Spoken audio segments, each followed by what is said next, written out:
राज्य शिक्षा केंद्र के द्वारा एक आदेश जारी किया गया जिसमें प्रदेश के जिला शिक्षा अधिकारी कार्यालय, डीपीसी कार्यालय, हॉस्टल, स्कूल इस प्रकार की समग्र शिक्षा अंतर्गत जो संचालित शासकीय संस्थाएं हैं, इन संस्थाओं में अब एक separate current bank account open किया जाएगा और जो बैंक अकाउंट ओपन होगा वो होल्डिंग अकाउंट समग्र शिक्षा के नाम से ओपन किया जाएगा। अब प्रश्न आता है कि हमारे संस्थाओं में जो डिजिगो पोर्टल के माध्यम से हमने लास्ट ईयर भुगतान किया था, तो संस्थाओं में ऑलरेडी हमारा खाता संचालित है, हमारा खाता जो है ओपन है। तो अब नया जो खाता है जो कि सेपरेट करंट बैंक अकाउंट है, जो कि होल्डिंग अकाउंट समग्र शिक्षा के नाम से ओपन किया जा रहा है, आखिर इस खाते को क्यों ओपन किया जा रहा है? तो इस संबंध में भी राज्य शिक्षा केंद्र द्वारा निर्देश दिए गए कि डिजिगो पोर्टल से जब हम भुगतान करते हैं और इस भुगतान में यदि किसी प्रकार का कोई कटौतरा हो या फिर टैक्स हमें देना हो, तो इसके भुगतान के लिए एक सेपरेट करंट बैंक अकाउंट संस्थाओं को ओपन करना है, जो कि होल्डिंग अकाउंट समग्र शिक्षा के नाम से ओपन किया जाएगा और इस खाते से जो भी कटौतरा और टैक्स है इसका भुगतान सीधे किया जाएगा। तो आइए देखते हैं कि जो बैंक अकाउंट ओपन करना है इसका फॉर्म कैसे फिल करें। आइए देखते हैं स्क्रीन पर। होल्डिंग अकाउंट का जो फॉर्म है इसे आप बहुत ही आसानी से भर सकते हैं। अब फॉर्म की यदि हम बात करें तो इसे आप एसबीआई की किसी भी निकटतम ब्रांच से प्राप्त कर सकते हैं। इसके अतिरिक्त एसबीआई की जो ऑफिशियल वेबसाइट है इससे डाउनलोड कर सकते हैं। साथ ही इसके डाउनलोड करने की लिंक आपको डिस्क्रिप्शन बॉक्स में भी मिल जाएगी।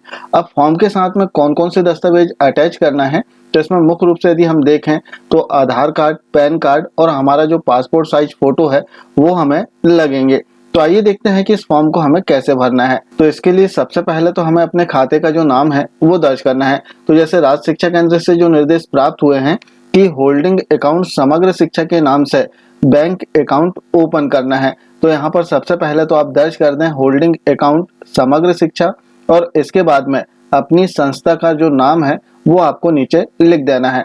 अब इसके बाद में हम बात करें तो नीचे पेज में हमें एड्रेस फिल करना है। तो एड्रेस में अपनी संस्था का नाम दर्ज कर दें, संस्था कहाँ पर स्थित है वो स्थान दर्ज करें, जिला दर्ज करें और स्टेट कोड जो है वो लिख दें और कंट्री कोड यहाँ पर लिख दें। इसके अतिरिक्त जो पिन कोड है आपके एरिया का वो आप यहाँ पर अंकित कर दें। अब चूंकि संस्थाओं का जो एड्रेस है वो एक ही रहता है, तो यहाँ पर 3.2 का जो चेक बॉक्स है इसमें राइट का निशान लगा दें, same as current permanent address, क्योंकि जो एड्रेस होता है संस्थाओं का वो परमानेंट ही होता है।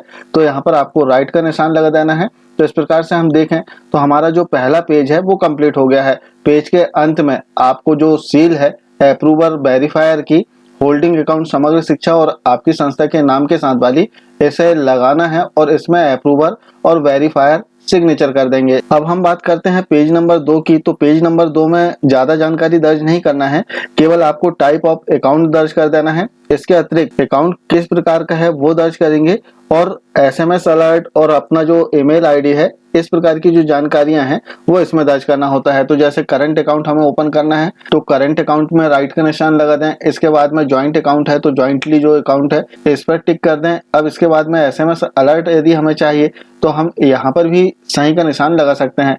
बाद में हम देखें तो इसमें अपना जो ईमेल आईडी है वो आप दर्ज कर सकते हैं और किस मोबाइल नंबर में आपको एसएमएस अलर्ट चाहिए वो मोबाइल नंबर आपको टिक करना होगा। जैसे नेक्स्ट पेज में हम देखेंगे कि 2 मोबाइल नंबर दर्ज करने के भी ऑप्शन दिए रहते हैं। तो यदि आपने 2 मोबाइल नंबर दर्ज किए हैं, अंकित किए हैं, तो किस नंबर पर आपको एसएमएस की सुविधा चाहिए उस नंबर पर आपको राइट का निशान लगा देना है। तो जैसे हम मोबाइल 1 में लेना चाह रहे हैं तो हमने पहला जो बॉक्स है इसमें राइट का निशान लगा दिया है। तो इस प्रकार से हमारा जो दूसरा पेज है वो कंप्लीट हो गया है। अब तीसरे पेज की यदि हम बात करें तो इसमें हमें ज्यादा एंट्री नहीं करना है, केवल पेज के लास्ट में हमें अप्रूवर वेरीफायर की जो सील है वो लगाना है और अप्रूवर वेरीफायर के सिग्नेचर करा देना है। चौथे पेज में यदि हम देखें तो ब्लैंक रहेगा, इसमें कोई जानकारी दर्ज नहीं की जाएगी। इसी प्रकार पांचवा पेज इंपॉर्टेंट पेज है क्योंकि इसमें जो एप्लीकेंट है उनका डिक्लेरेशन है। अब साथ में इसमें देखेंगे चूंकि हमारा ज्वाइंट अकाउंट ओपन हो रहा है तो हमें इस पेज में पासपोर्ट साइज का फोटोग्राफ्स दोनों मेंबर्स के लगाना होगा और फोटोग्राफ्स के ऊपर हाफ साइन करना है। हाफ साइन फोटोग्राफ्स में और हाफ साइन जो होगा वो फॉर्म में आ जाएगा। इसी प्रकार आप देख सकते हैं आधा जो है फोटो में और आधा फॉर्म में। नीचे जो बॉक्स दिए गए हैं इनमें भी दोनों मेंबरों को साइन करना है। यदि 3 मेंबर होते हैं तो तीनों मेंबर के साइन होंगे। मुख्य रूप से यदि हम देखें राज्य शिक्षा केंद्र के जो आदेश आए हुए हैं इसमें अप्रूवर और वेरीफायर इन दोनों का संयुक्त अकाउंट ओपन करना है। अब हमने अप्रूवर वेरीफायर दोनों के सिग्नेचर हो गए, फोटोग्राफ्स इसमें चस्पा हो गए, सिग्नेचर हो गए। अब यहाँ पर इनकी डिटेल फिल करना है कि इनका नाम क्या है, डेजिग्नेशन क्या है और किस डेट में फॉर्म आप फिल कर रहे हैं, तो वो सारी डिटेल इसमें आपने दर्ज कर दिया। अब हम बात करते हैं पेज नंबर 6 की। तो पेज नंबर 6 ऑफिस यूज के लिए है। जैसे आप देखेंगे फॉर ऑफिस यूज ओनली, तो इसमें हमें कोई जानकारी दर्ज नहीं करना है। इसके बाद में हम देखें तो पेज नंबर 7 भी ब्लैंक रहेगा, इसमें भी कोई जानकारी दर्ज नहीं होगी। अब बात करते हैं पेज नंबर 8। अब इसमें इंपॉर्टेंट बात है कि जैसे अप्रूवर और वेरीफायर के ज्वाइंट अकाउंट से हमें जो खाता है वो ओपन हो रहा है, तो पेज नंबर 8, 9 और 10 तीनों में अप्रूवर की जानकारी आएगी।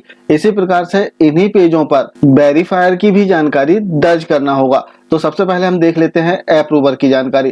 तो अप्रूवर की जानकारी के लिए सबसे पहले अप्रूवर का जो पासपोर्ट साइज का फोटोग्राफ्स है वो यहाँ पर चस्पा कर दें। अप्रूवर का जो नाम है वो यहाँ पर अंकित कर दें। इसके बाद में नीचे हम देखेंगे तो अप्रूवर की जो पर्सनल डिटेल है वो अंकित करना है, जिसमें अप्रूवर का नाम, फादर्स नेम, मदर्स नेम और जो अप्रूवर है उनका आधार कार्ड का जो नंबर है वो अंकित कर दें। इसके बाद में अप्रूवर की डेट ऑफ बर्थ जो है वो यहाँ पर अंकित करना होगा। बाद में हम देखेंगे तो इसमें समान सी जानकारी पूछी गई है, जैसे अप्रूवर का जेंडर क्या है, वैवाहिक स्थिति क्या है, रेसिडेंटल स्टेटस क्या है, सिटीजनशिप क्या है। तो इसमें आपको केवल राइट का निशान लगाना है जो भी सुटेबल ऑप्शन हो अप्रूवर के लिए। और गवर्नमेंट सेक्टर के लिए चूंकि अकाउंट ओपन हो रहा है तो हम गवर्नमेंट सेक्टर वाले ऑप्शन पर राइट का निशान लगा देंगे। तो इस प्रकार से जो पेज नंबर 8 है वो कंप्लीट हो जाएगा। अब हम बात करते हैं पेज नंबर 9 की। पेज नंबर 9 में अप्रूवर का जो पैन कार्ड नंबर है वो दर्ज करना होगा, स्थान अंकित कर दें। इसके बाद में नीचे आप देखेंगे तो एड्रेस डिटेल अप्रूवर की अंकित करना होगा। आप देखेंगे चौथा पॉइंट है एड्रेस डिटेल, जिसमें आप कोई भी डॉक्यूमेंट्स अटैच कर सकते हैं। अब यदि आपके पास में आधार है तो यहाँ पर आधार नंबर अंकित करें। आधार किसके द्वारा इशू किया गया है, तो जैसे कि गवर्नमेंट ऑफ इंडिया के द्वारा इशू किया जाता है तो यहाँ पर गवर्नमेंट ऑफ इंडिया लिख दें। किसके लिए इशू हुआ है तो आपका नाम, जो भी अप्रूवर का नाम होगा वो यहाँ पर लिख दें। इसके बाद में डिस्ट्रिक्ट, जो अप्रूवर जहाँ पर निवासरत है उसका जिला लिखना है, सिटी टाउन विलेज जो है वो लिखना है, पिन कोड लिखना है और स्टेट लिख देना है। नीचे हम देखेंगे तो अप्रूवर का जो मोबाइल नंबर है वो अंकित करें। आप देखेंगे कि मोबाइल नंबर दर्ज करने के लिए 2 बॉक्स दिए गए हैं, अलग अलग 2 रो आपको देखने के लिए मिलेगी। तो यदि 2 मोबाइल नंबर है आपके पास में तो दोनों बॉक्सों में आप दर्ज कर सकते हैं, और यदि एक मोबाइल नंबर ही है तो केवल एक बॉक्स में आप यहाँ पर दर्ज कर दें। इसके बाद में अप्रूवर का यदि ईमेल आईडी हो तो यहाँ पर आप अंकित कर सकते हैं। तो इस प्रकार से जो अप्रूवर की जानकारी है हमने पेज नंबर 8 और 9 में अंकित कर दी। इसी प्रकार से पेज नंबर 10 में भी अप्रूवर की ही जानकारी आएगी।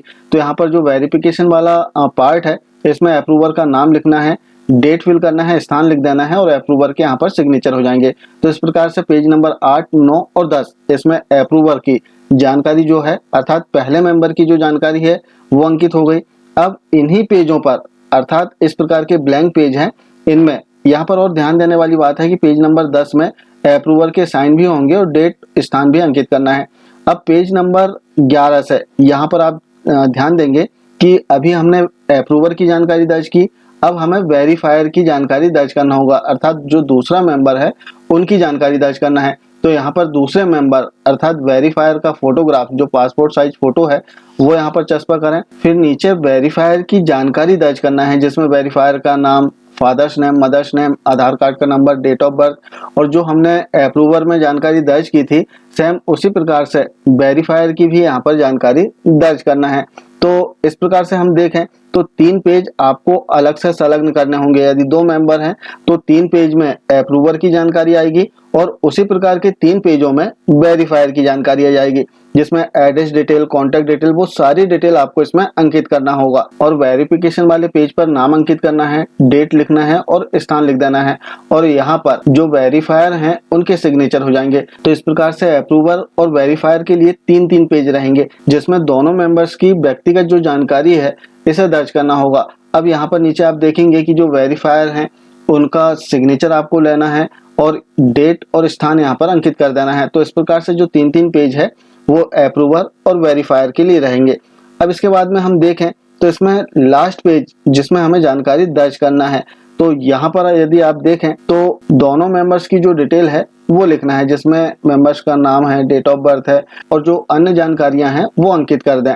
इसके बाद में आप देखेंगे कि हमारा फॉर्म लगभग कंप्लीट हो चुका है। अब केवल लास्ट में एक सिग्नेचर आपको करना होगा, जिसमें वेरीफायर अप्रूवर की जो सील है वो लगाएं। होल्डिंग अकाउंट समग्र शिक्षा के नाम से, जिसमें आपकी संस्था का नाम हो और ऊपर अप्रूवर वेरीफायर लिखा हो, और इसमें सिग्नेचर ले लेना है। और इस फॉर्म को एक आवेदन बनाना है। आवेदन में दोनों के फोटोग्राफ चस्पा करके जो बैंक शाखा प्रबंधक होंगे उन्हें जमा कर देना है। अब हो सकता है कि शाखा प्रबंधक के द्वारा आदेश मांगा जाए, तो राज्य शिक्षा केंद्र के द्वारा जो आदेश जारी किया गया है या फिर आपके जिले के द्वारा जो आदेश जारी होगा वो आदेश भी आप संलग्न कर सकते हैं।